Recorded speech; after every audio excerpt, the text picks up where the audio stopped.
Boa noite, povo de Deus. Paz seja convosco. Hoje vamos falar sobre um assunto intitulado Princípios da Salvação. Um texto baseado no livro de Tito, capítulo 2, versículos 11 ao 12.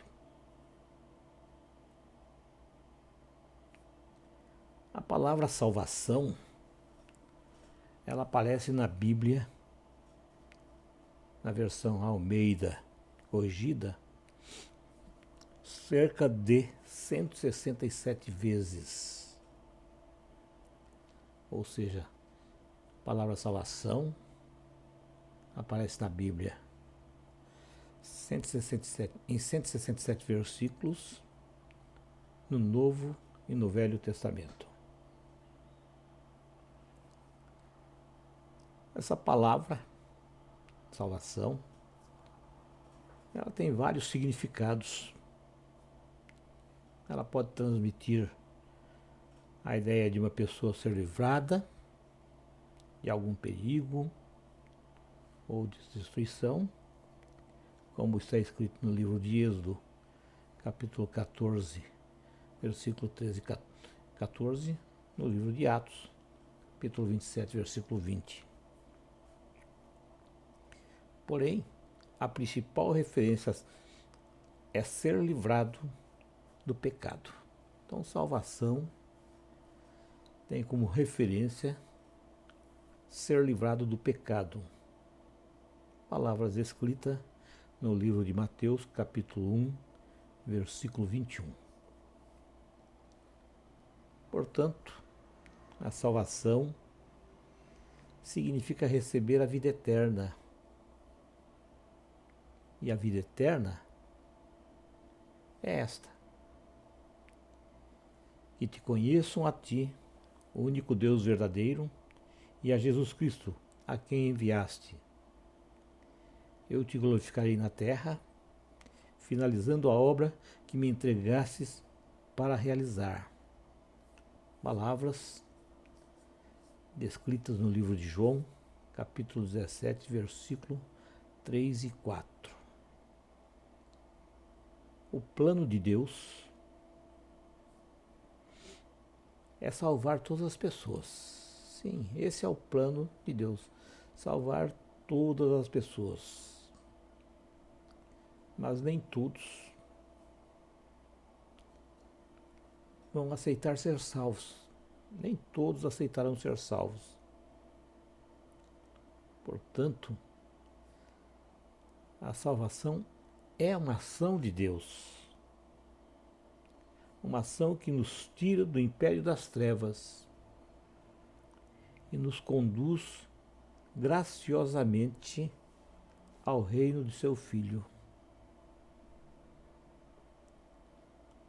Então, salvação é sair de um mar de lodo para um paraíso.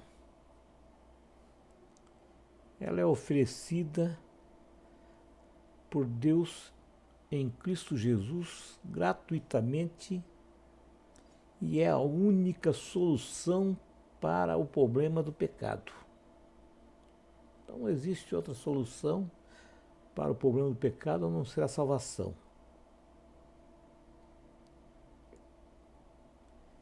Essa é a única saída que Deus nos dá. Saída que Deus dá ao homem para que ele não seja condenado à morte eterna, queimando no lago de fogo ou no inferno, se você se sente assim. Diante dessa explanação, diante dessas palavras lidas no livro de Tito, nós podemos tirar alguns princípios que regem a salvação. O primeiro princípio: de que devemos ser salvos? Do que nós temos que ser salvos? A Bíblia declara que tudo que Deus fez era muito bom. Livro de Gênesis, capítulo 1, versículo 31, faz essa declaração: tudo que Deus fez era bom. Deus criou o homem, então logo, como consequência, o homem também era bom. Mas se o homem era bom, por que ele precisa de salvação? Essa é uma pergunta que muita gente faz todos os dias. Para responder essa pergunta, porque o homem precisa de salvação, é necessário saber como, onde e quando, e ainda por que o homem está condenado e a punição já foi decretada.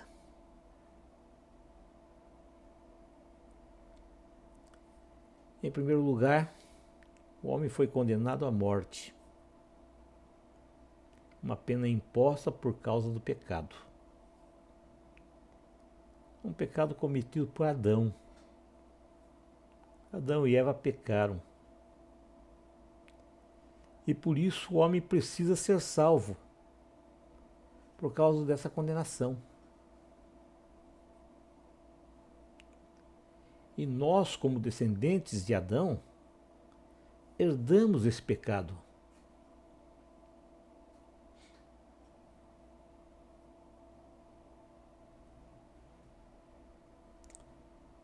E, consequentemente, herdamos também essa condenação. O pecado, ele formou uma barreira entre o homem e Deus. Uma barreira que separa o homem de Deus. O pecado, além de tirar o homem aquela semelhança que ele tinha com Deus, porque ele foi feito a semelhança, igual a semelhança de Deus, além de perder isso aí, ele perdeu também a bondade que ele tinha de Deus. O homem era bom, era semelhante a Deus. Mas com a mancha do pecado, ele perdeu essa semelhança. O homem deixou de ser bom. Portanto, irmãos, Deus já julgou o ser humano. E não é um julgamento feito agora, é um julgamento desde lá do Éden. Desde a época de Adão e Eva. Toda a raça humana foi condenada. E todos, sem nenhuma exceção, precisam ser salvos.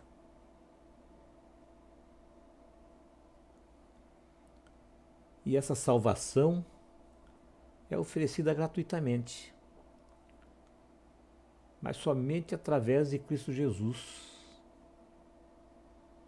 Está escrito: o povo que andava em trevas viu uma grande luz, e sobre os que habitavam na região da sombra da morte resplandeceu a luz.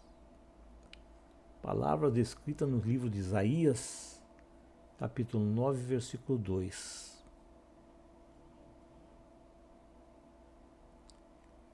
Infelizmente, irmãos, há uma visão totalmente distorcida sobre a salvação. Nenhum homem, enquanto está nessa terra, está salvo. E também, enquanto nós estivermos nessa terra, nós não estamos condenados. Em todos os tempos, no passado, no presente, no futuro, ninguém está condenado. Ninguém é condenado com antecedência. Uma vez que tanto o bom quanto o ruim, todos são iguais aos olhos de Deus. E aos olhos de Deus, todos, sem exceção, somos maus. E, portanto, todos carecem de salvação.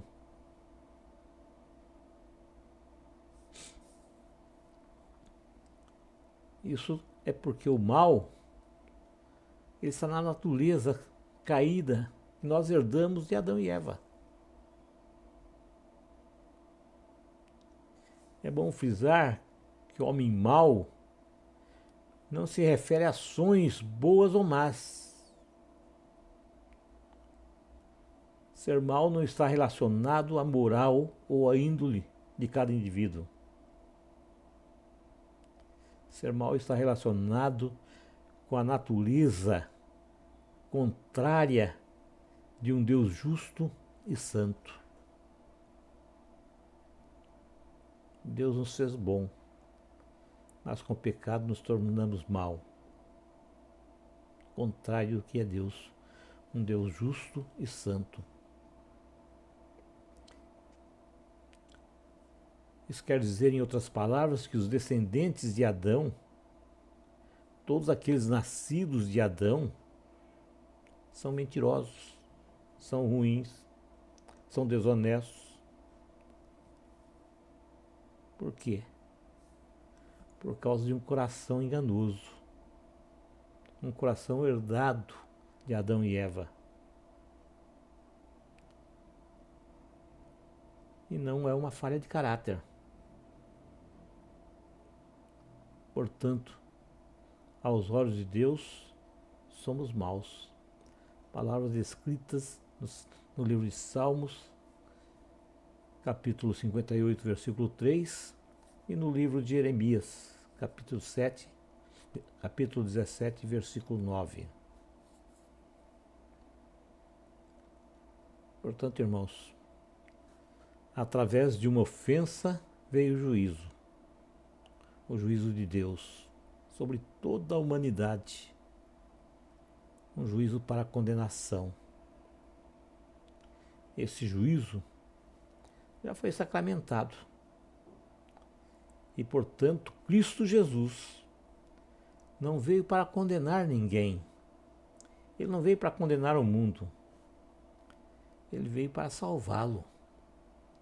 Declaração feita no livro de Romanos, capítulo 5, versículo 18. E, portanto, nós, todos os seres humanos, precisamos da salvação. Porque ela é a única maneira de termos nossa comunhão com Deus restaurada. Também é a única maneira de escaparmos da condenação eterna no inferno. A segunda, ou segundo princípio,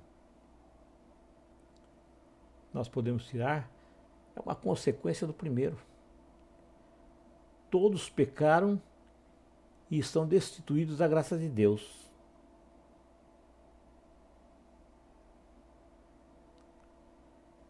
Somos pecadores e estamos destituídos da graça de Deus. O livro de Romanos afirma com todas as letras que todos os seres humanos são pecadores. Sim, todos os seres humanos são pecadores. Relato feito no livro de Romanos, capítulo 3, versículo 23, e ainda no livro de Romanos, capítulo 5, versículo 12. Se somos pecadores, também somos destituídos da graça de Deus.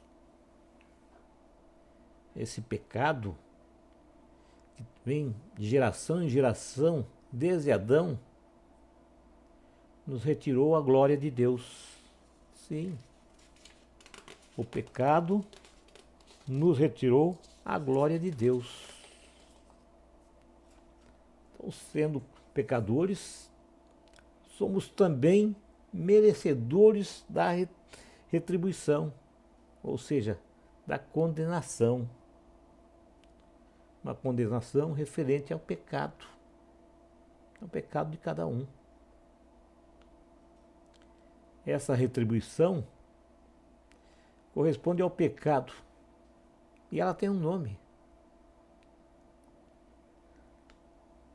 É a morte. Palavras descritas no livro de Romanos. capítulo 6, versículo 23. Isso quer dizer que existe um rompimento total e eterno dessa comunhão com Deus. O pecado rompe a comunhão.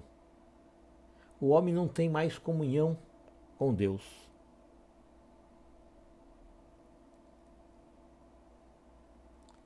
E por isso o homem foi expulso da presença de Deus. Ele perdeu o direito ao melhor da vida, que é a eternidade com Deus. O pecado nos fez perder essa comunhão com Deus. O direito de estar na presença de Deus. Palavra descrita no livro de Gênesis, capítulo 3, versículo 22 e 23. Aí veio a lei. Uma lei que veio para mostrar ao homem que por si mesmo, com nossos esforços, nós não temos capacidade de nos salvar.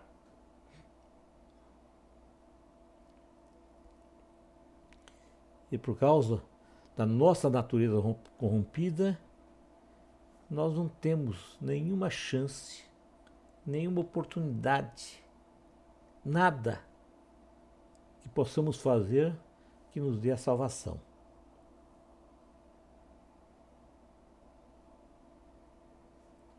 Sabedores disso, isso nos conscientiza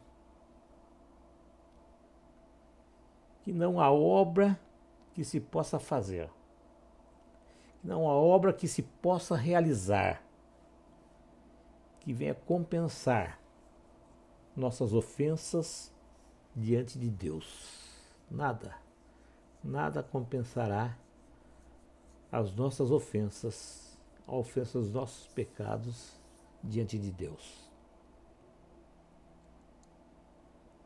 Essa reconciliação, uma reconciliação com Deus, ou seja, o perdão de nossos pecados,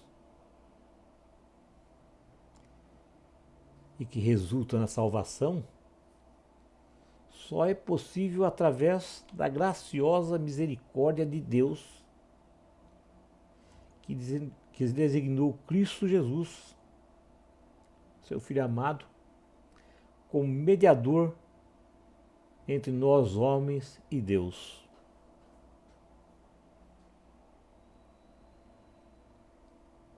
Portanto, Cristo foi a forma encontrada por Deus para remover essa maldição que está sobre o homem.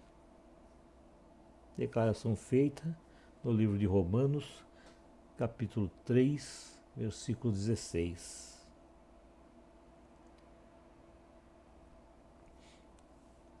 Embora a maioria das pessoas não concorde com isso, Deus continua irado com o homem, sim. Ele continua irado não pelo fato de nos ter criado, mas pela impureza que está em nós. E só seremos reconciliados com Ele quando somos aceitos.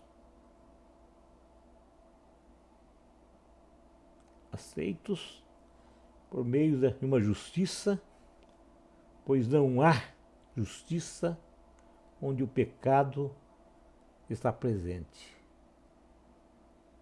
Então, onde o pecado está, não existe justiça.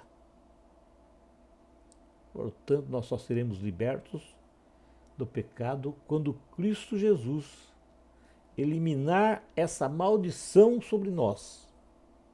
Essa maldição sobre aqueles que realmente aceitarem Cristo Jesus como Senhor e Salvador de sua vida. Aceitarem por fé. Aceitarem como Senhor e Salvador. Palavras descritas no livro de Gálatas, capítulo 3, versículo 10. Portanto, irmãos, a misericórdia divina é a causa eficiente e Cristo Jesus e o seu sangue derramado lá na cruz do Calvário, a causa material,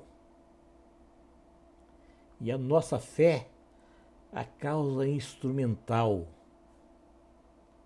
e a glória divina, a causa final.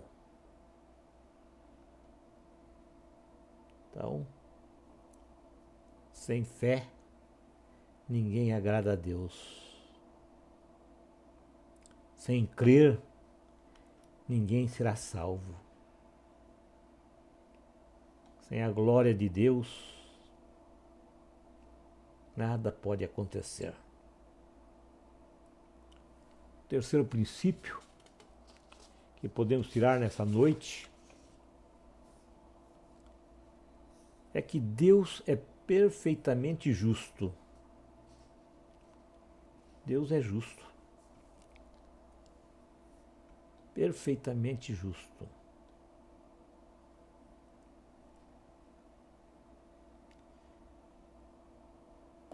Eu já ouvi muita gente falar que a condenação é uma injustiça. Porque não fomos nós que pecamos e Adão. Que a condenação à morte eterna é uma injustiça porque alguém pecou.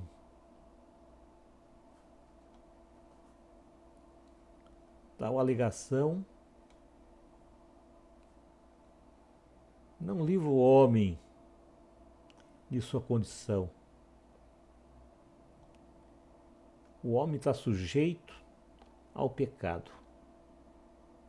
Todos, sem exceção, estamos sujeitos ao pecado.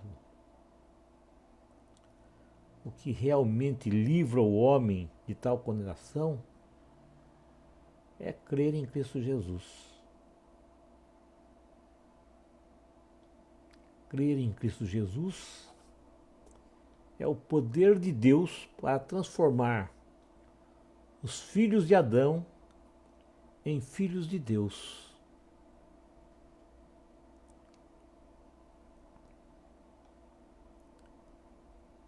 A condenação foi estabelecida por causa de um só homem.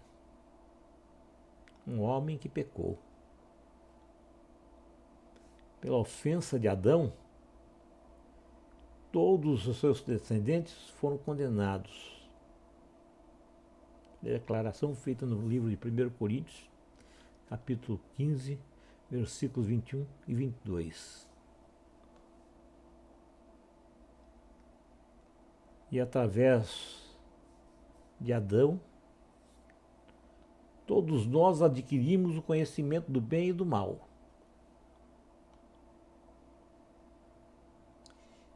E essa foi a consequência de ter comido do fruto da árvore do conhecimento do bem e do mal. Uma consequência terrível, porque perdemos a característica principal do ser humano, que era ser semelhante ao homem.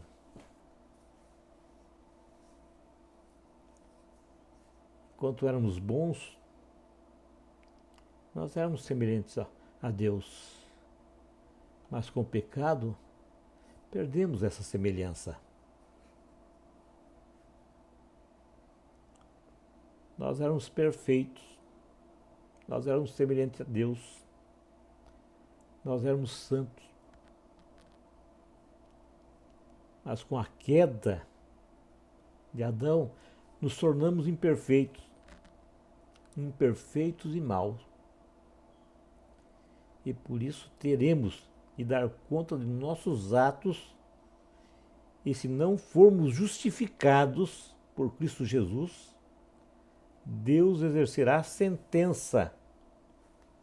A sentença, ou seja, uma separação eterna do amor e da presença de Deus, uma eternidade no inferno.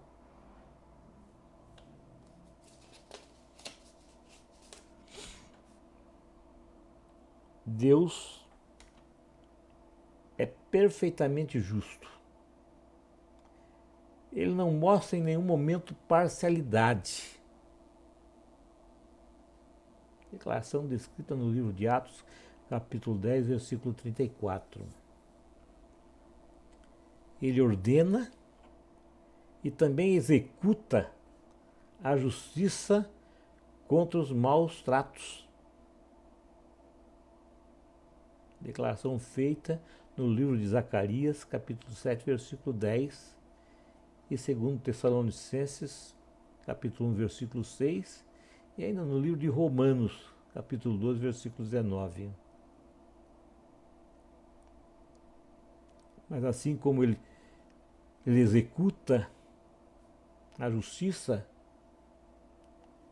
ele também retribui, ele recompensa quem trabalha, demonstrando amor para com o seu nome. Livro de Hebreus, capítulo 6, versículo 10. Assim como ele é justo para com os que praticam bem, ele é igualmente justo ao estabelecer punições a quem pratica o mal.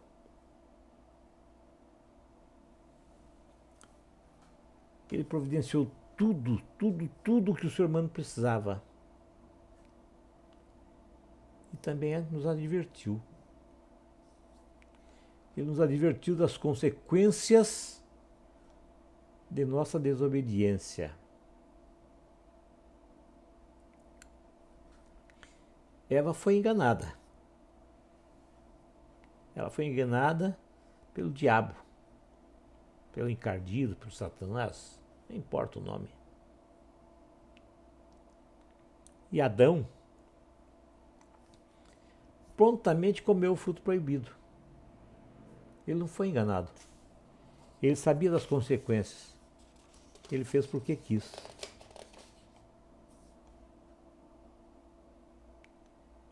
Por ser justo, Deus não poderia ignorar de maneira alguma essa traição de Adão e Eva. E ele teria de aplicar a pena estabelecida. Você pode estar pensando, mas Deus é amor. Sim, ele é amor. Com toda certeza ele é amor. Mas não se esqueça que, além de ser amor, ele também é justiça. E o amor e a justiça andam de mãos dadas. E por ser amor, ele precisa também ser justo. Ele precisa executar a justiça sem destruir os seres humanos. Uma vez que a justiça exigia a pena de morte. A pena de morte por uma alta traição.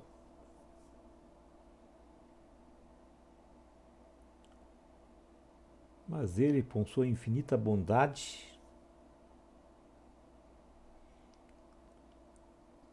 pela traição do homem, ele sabia que alguém precisava morrer. Alguém precisava morrer para satisfazer a justiça.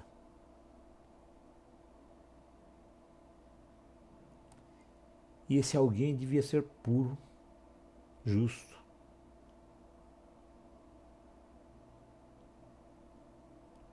Bom. Mas ao olhar para o ser humano, ele não encontrou ninguém nessas condições. Então ele mesmo, o próprio Deus, encontrou um substituto. E esse substituto foi trazido para satisfazer a justiça de Deus. Como eu disse, não podia ser um substituto qualquer. Tinha de ser alguém que tivesse as mesmas características de Deus, perfeito e justo. E como eu já disse, entre os seres humanos existentes naquela época, não existia ninguém que tivesse tais características, pois todos os seres humanos tinham perdido a imagem e semelhança de Deus. Então Deus enviou seu próprio Filho, Filho unigênito enviado ao mundo para ser o substituto perfeito do ser humano. Declaração feita no livro de 2 Coríntios, capítulo 5, versículo 24.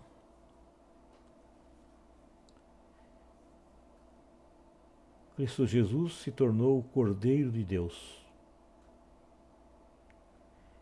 Ele foi o Cordeiro sacrificado para pagar a dívida que tínhamos para com Deus.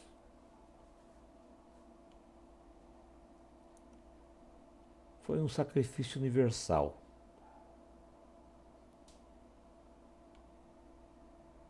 Tanto pelos justos quanto pelos injustos.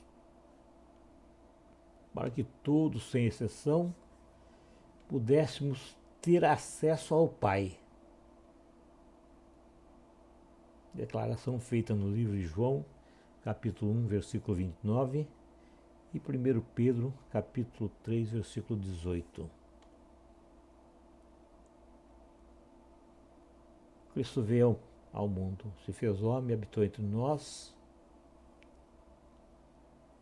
e foi crucificado.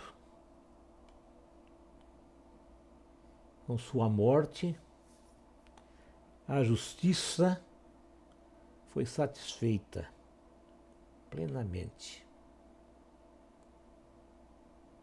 A morte de Cristo pagou a dívida que o ser humano tinha para com Deus.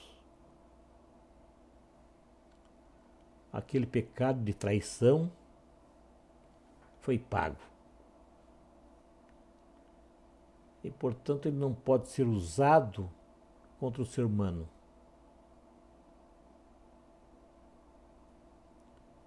Mas a natureza pecaminosa adquirida através do pecado ainda permanece em nós.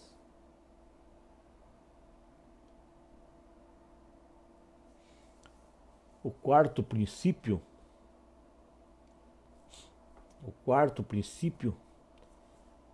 é: a salvação é um dom de Deus. Então, a salvação é um dom de Deus. Sim. Salvação é um dom de Deus.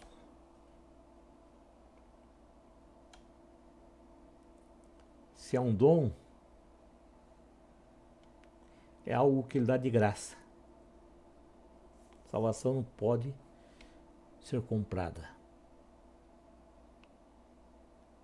E dessa forma, não se trata de uma recompensa ou algo parecido. Não se trata de uma questão de mérito. Mérito por praticarmos boas ações. Não. Salvação é de graça realmente. Nada que nós fizermos poderá comprar ou adquirir a salvação. Nós fomos condenados com a pena de morte. E, consequentemente, não temos nenhum merecimento de salvação. Não há merecimento para nós. Portanto, quando recebemos a salvação, não foi por merecimento, nós a recebemos porque Ele nos concede como uma bênção imerecida, através da sua graça. Declaração feita no livro de Efésios, capítulo 2, versículos 8 e 9. Portanto, irmãos,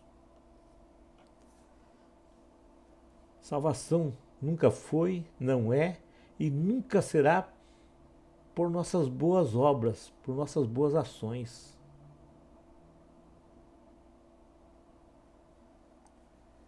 Como eu falei, não pode ser comprada através de dízimos, de ofertas.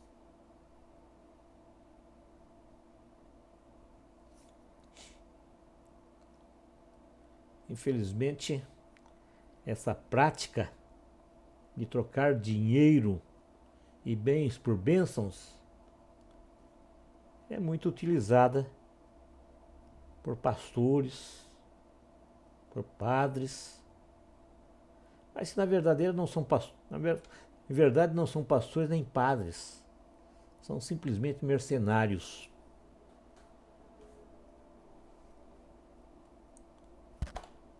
A salvação é oferecida de graça. Não somos merecedores dela e jamais poderemos adquiri-la através de obras, através de recursos financeiros ou qualquer outro meio. Não vamos conseguir. No homem, até o dia da sua morte, permanece nele a natureza pecaminosa. E somente Cristo Jesus é capaz de retirar essa natureza de nossa vida. E para isso, irmãos, é preciso aceitá-lo. Aceitá-lo como único Senhor e Salvador. Declaração feita no livro de João, capítulo 3, versículo 16.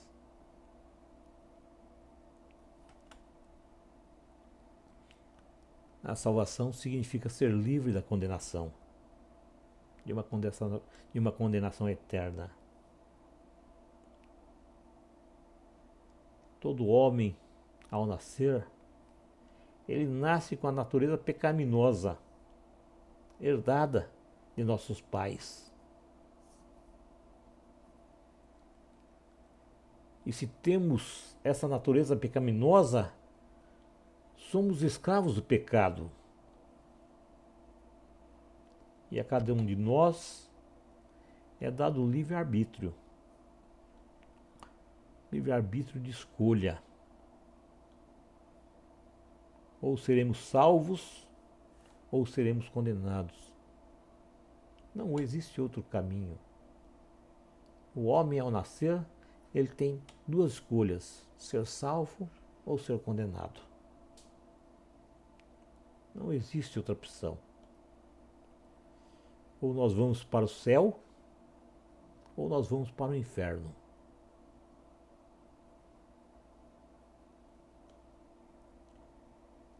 E existe essa opção dada por Deus.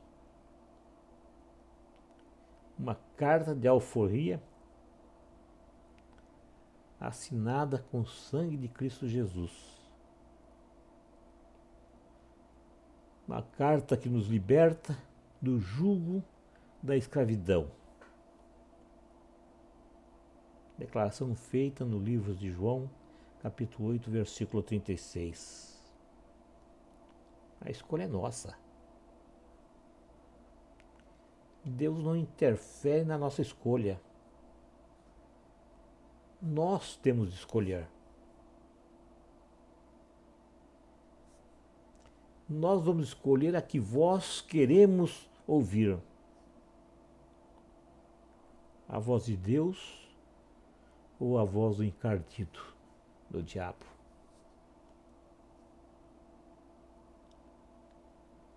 o quinto princípio, um novo nascimento. Então, há um novo nascimento. Nós nascemos com a natureza pecaminosa, herdada de Adão. Essa natureza pecaminosa nos separa de Deus, nos separa da comunhão com Deus. E o homem não pode, por si só, mudar essa situação.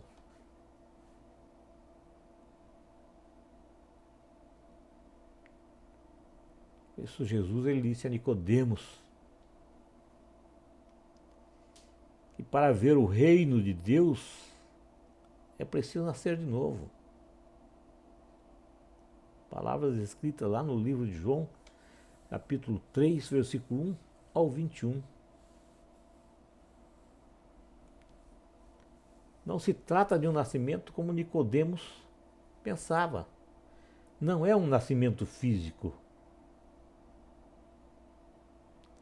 Assim que para o homem só resta morrer uma vez,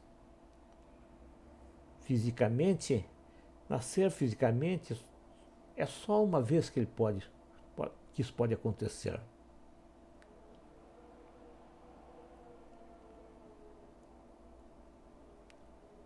Cristo estava falando de um nascimento de espírito. Isto é, Cristo estava falando de uma mudança de vida. Ao aceitarmos essa salvação que é dada ao ser humano, através da aceitação do sacrifício de Cristo e dos seus ensinamentos, nós nascemos de novo, não fisicamente, mas nascemos em espírito. Portanto, irmãos, para sair da condição de escravo do pecado, é necessário se unir a Cristo. Se unir a Cristo em obediência.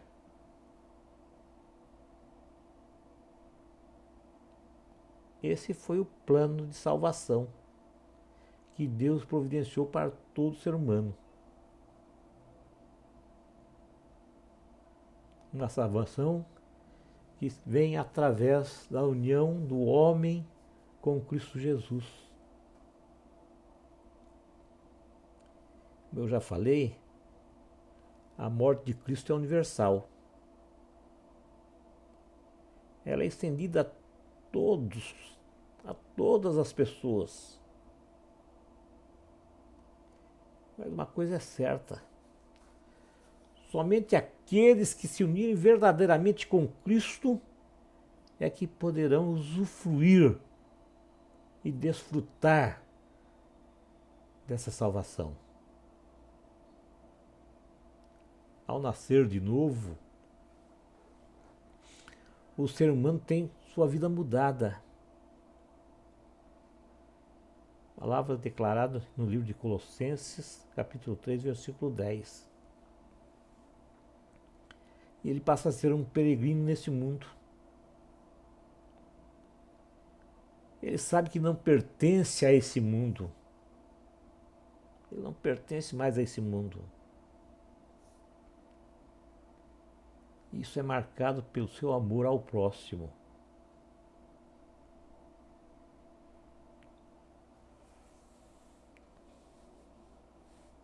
Mas isso não é mérito do homem. Em nenhum momento foi mérito humano. Se trata de uma regeneração por intermédio do Espírito Santo.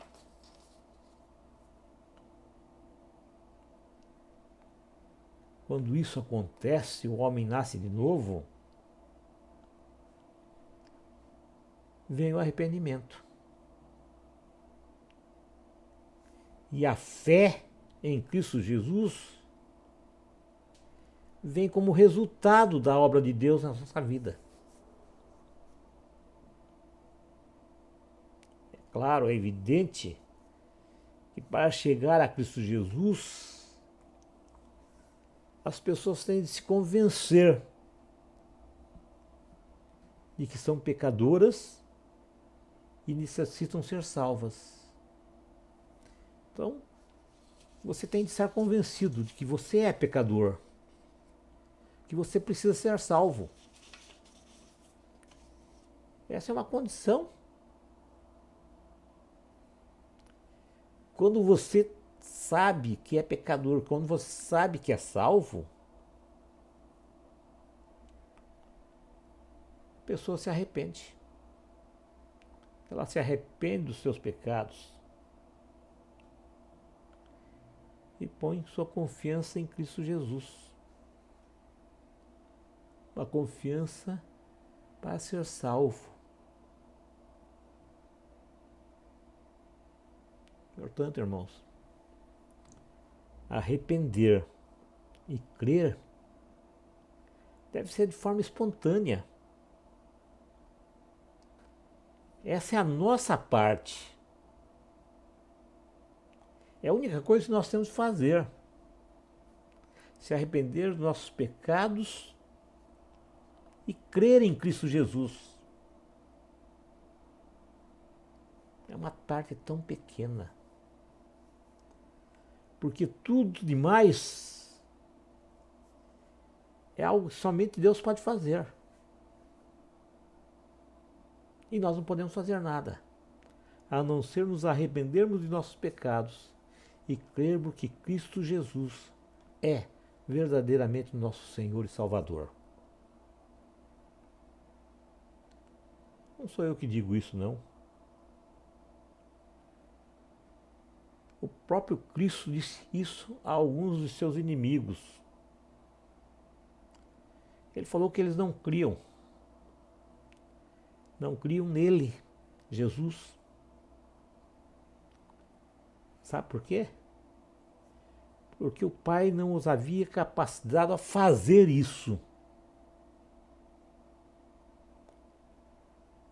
Palavras declaradas por Cristo Jesus no livro de João, capítulo 6, versículos 60 ao 65. Então, se nós não formos capacitados por Deus a crer, nós não podemos fazer nada. Vamos ser condenados realmente.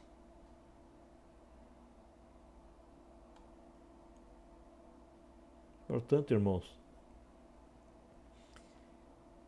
nascer de novo não significa estar livre da tentação.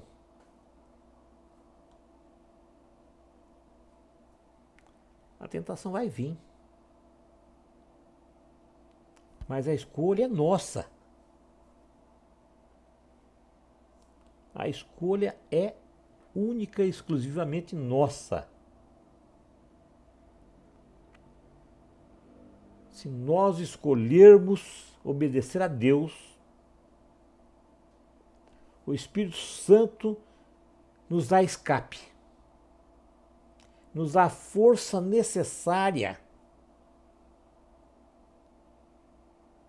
para continuarmos nossa caminhada. Mas se a nossa opção for satisfazer aos nossos desejos,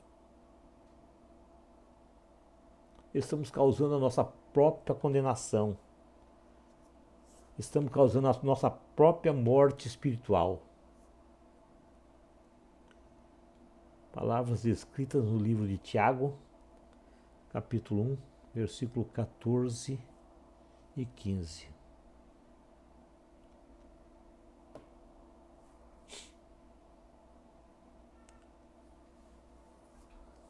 O sexto princípio é a diferença entre salvo ou religioso. Uma coisa é ser salvo, outra coisa é ser religioso.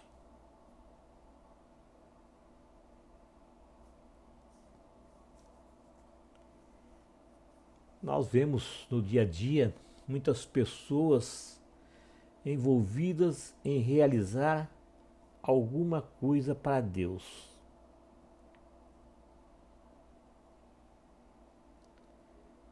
Mas pode ter certeza de uma coisa: a grande maioria delas não vão para o céu. Não estou aqui julgando ninguém.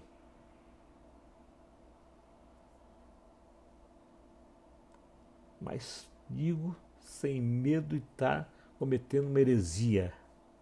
Não estou fazendo um julgamento. Pior ainda, muitas pessoas que se consideram cristãos, pastores, e que batem no peito convencidos da sua salvação, ficarão de fora. Sim.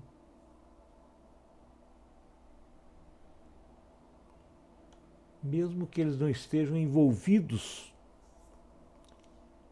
em pecados ou qualquer tipo de coisa errada.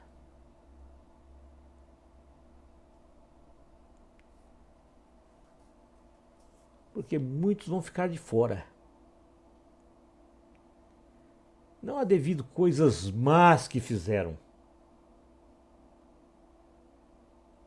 mas porque negligenciaram as coisas eternas.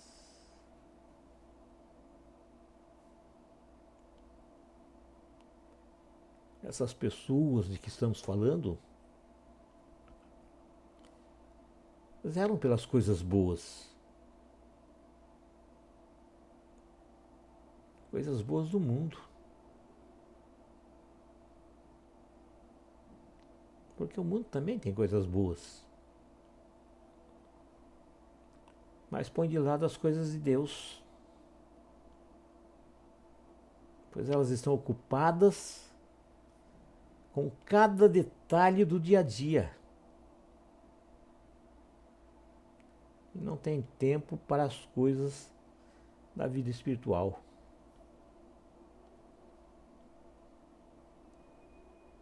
A Bíblia declara, ela é clara quanto a isso.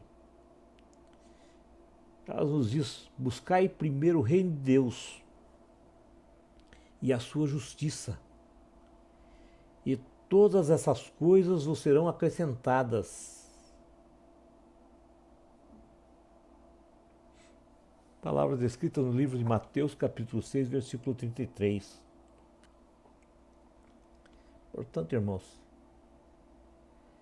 fica bem claro que uma pessoa não será salva somente porque ela é devota, é religiosa, ou ainda porque ela tem boa moral.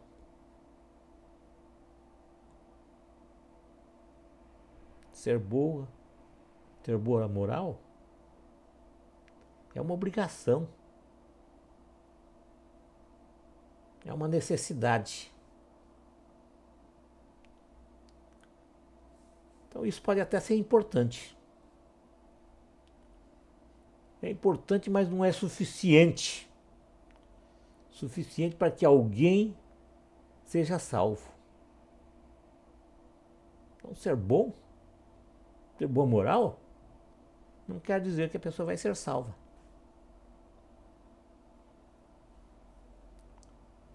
Para exemplificar, vamos citar 2 exemplos de pessoas que eram devotas em sua vida. A Bíblia nos fala de Cornélio, lá no livro de Atos dos Apóstolos. Ele foi citado na Bíblia como um homem dedicado na sua religião e de boa moral. A Bíblia diz que ele era piedoso, temia a Deus, era um homem reto, respeitado pelos judeus. Esse homem era religioso, de boa moral, mas não era salvo. Olha bem, tinha todas as características de uma pessoa boa, mas não era salvo. Então ser bom não é suficiente para ser salvo.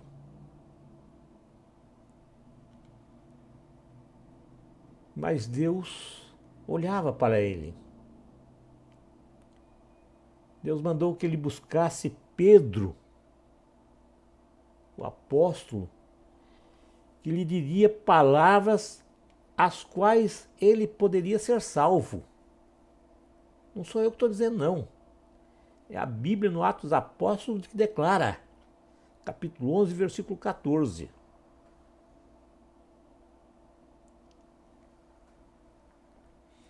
Pedro veio. Ensinou a ele, a sua parentela, os amigos, a respeito de Cristo Jesus. E ordenou que fosse batizado nas águas.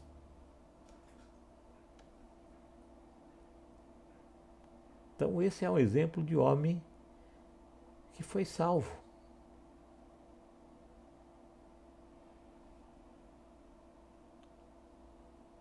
Outro exemplo foi Saulo, hoje conhecido como Paulo. Saulo de Tarso era um homem zeloso na sua religião. Era um judeu, zeloso por Deus, vivia em paz com a sua consciência, de acordo com a lei dele, a lei que ele seguia, e as tradições do seu povo. Contudo, Saulo não era salvo, pois ele não cria que Cristo Jesus fosse Salvador. Ele era um perseguidor dos seguidores de Cristo. Ele era um perseguidor dos discípulos de Cristo e fazia muitas coisas contrárias ao nome de Cristo. Ele era um perseguidor, um blasfemador e um injuriador. E ele permaneceu nos seus pecados até obedecer às ordens dadas por Cristo. E disse: levanta-te, recebe o batismo e lava os teus pecados. Palavras descritas no livro de Atos dos Apóstolos, capítulo 22, versículo 10. É verdade, a Bíblia nos ensina que devemos ser zelosos, religiosos, ter boa conduta moral, mas como foi dito, isso não é suficiente para a salvação. Isso não é suficiente para a salvação. O próprio Paulo, ele escreveu: pensais nas coisas que são de cima, e não nas que são da terra. Pois morrestes, e a vossa vida está oculta com Cristo em Deus. Palavra descrita no livro de Colossenses, capítulo 3, versículo 2 e 3. Então Paulo nos alerta claramente que não devemos deixar nossa congregação, como é de costume de alguns, antes admoestando-nos uns aos outros, e tanto mais, quanto vezes que se vai aproximando aquele dia. Palavra descrita no livro de Hebreus, capítulo 10, versículo 25. E que dia que Paulo está falando? A volta de Cristo Jesus. Portanto, irmãos, estar envolvido em coisas boas da vida não é pecado, não. E nunca vai ser pecado. Mas infelizmente muitos, por seus inúmeros afazeres e por estarem convencidos que estão destinados para o céu, acabam negligenciando a casa de Deus, a palavra de Deus, a oração e a adoração, se esquecendo de Cristo Jesus. Então, se envolver, gostar das boas coisas do mundo não é pecado, mas colocá-las na frente daquilo que é sagrado, isso é pecado. Não são minhas essas palavras. O próprio Cristo falou isso em Lucas, capítulo 14, versículo 16 ao 24. Portanto, como eu falei logo no início desse sexto princípio, existe uma grande diferença entre ser um cristão e ser um religioso. Ser religioso é seguir uma religião, qualquer uma, judeu, budista, muçulmano, espírita, católico, protestante, seja lá qual religião que for. Enquanto que ser cristão é completamente diferente. Pois no grupo dos chamados cristãos verdadeiros, somente entram aqueles que creem, que vivem e pregam os ensinamentos de Cristo Jesus, sempre inspirados pela atuação do Espírito Santo.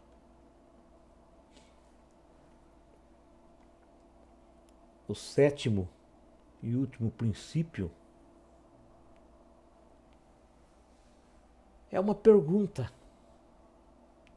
Uma vez salvo, sempre salvo?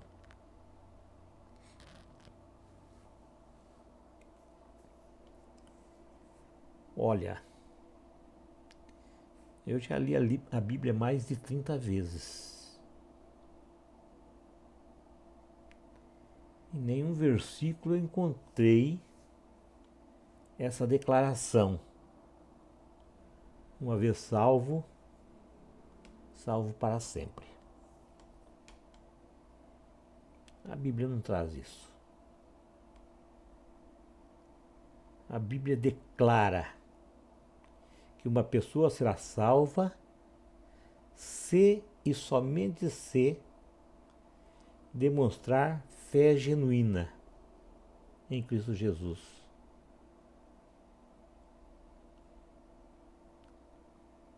Uma fé genuína.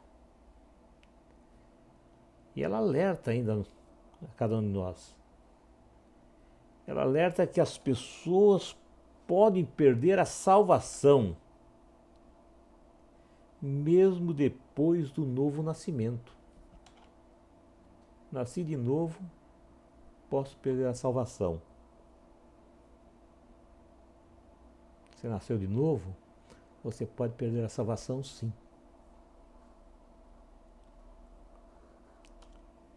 Isso quer dizer que uma pessoa que está no caminho da salvação pode se desviar e acabar voltando a cometer pecados sérios.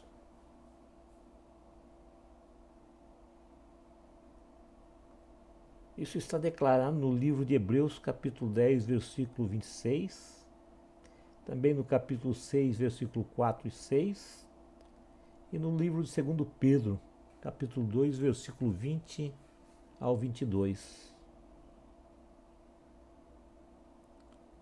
A Bíblia nos incentiva a nos manter vigilantes. Ela nos ensina que devemos nos manter fiéis até o fim, Livro de Mateus 24, versículo 13.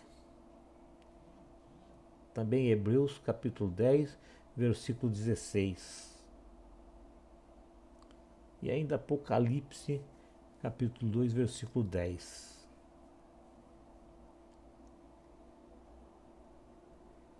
Embora seja difícil uma pessoa perder a salvação, uma vez salvo,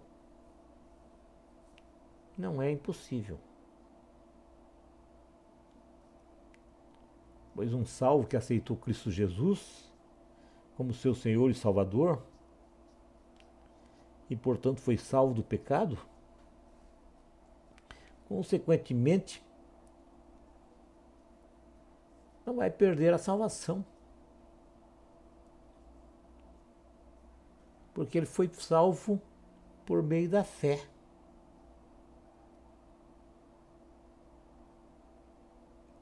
Porém, se a sua fé quebrar e ele voltar a praticar os mesmos erros, consequentemente, ele perderá a salvação.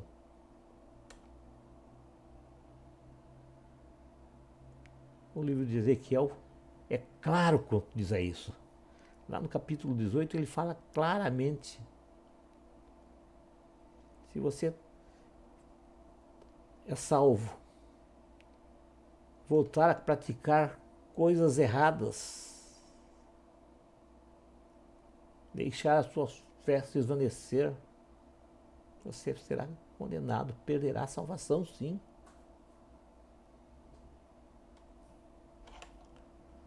Só para ilustrar, vamos falar assim, ó. Um cristão comete suicídio.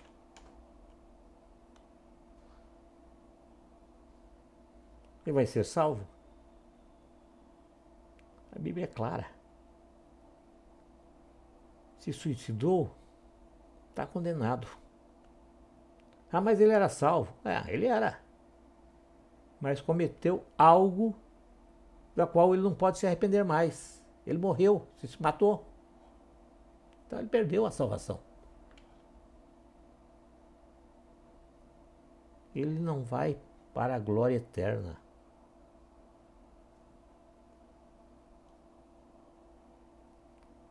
A Bíblia nos fala claramente que nós, cristãos, temos de travar uma luta árdua pela fé.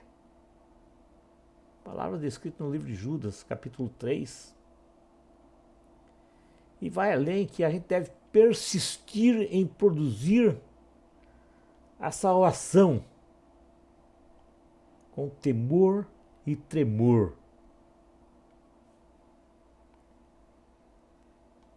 Nós temos o livre-arbítrio. Então nós devemos produzir essa salvação. Palavra descrita no livro de Filipenses, capítulo 2, versículo 12 e 13. Verdade deve ser dita, irmãos. Embora nós estejamos falando de salvação, a salvação do pecado e da morte eterna, isso não corre enquanto a gente estiver na terra, não. A salvação verdadeiramente vai ocorrer só no futuro.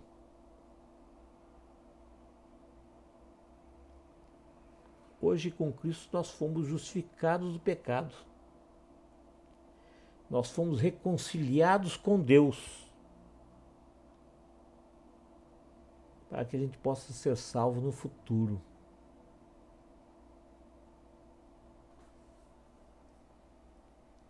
Nós fomos eleitos, fomos regenerados, fomos resgatados e salvos. Sim, fomos salvos. São palavras descritas no livro de 1 Pedro, capítulo 1, versículos 1 e 2, 3 e 23, 18 e 19, e no capítulo 3, versículo 21. Que fala que fomos eleitos, fomos regenerados, fomos resgatados e salvos para uma salvação que vai revelar nos últimos tempos. Então, essa salvação vai ser revelada só lá nos últimos tempos, lá nos últimos dias, lá quando Cristo voltar para buscar a sua igreja. Aí sim, aí vamos ser verdadeiramente salvos. Portanto, irmãos, não confunda. Nem todos aqueles que se intitulam cristãos são de fato salvos em Cristo Jesus. Então não basta ser cristão para ser salvo. Tem de crer que Cristo Jesus é o único Senhor e Salvador de nossas vidas. Amém.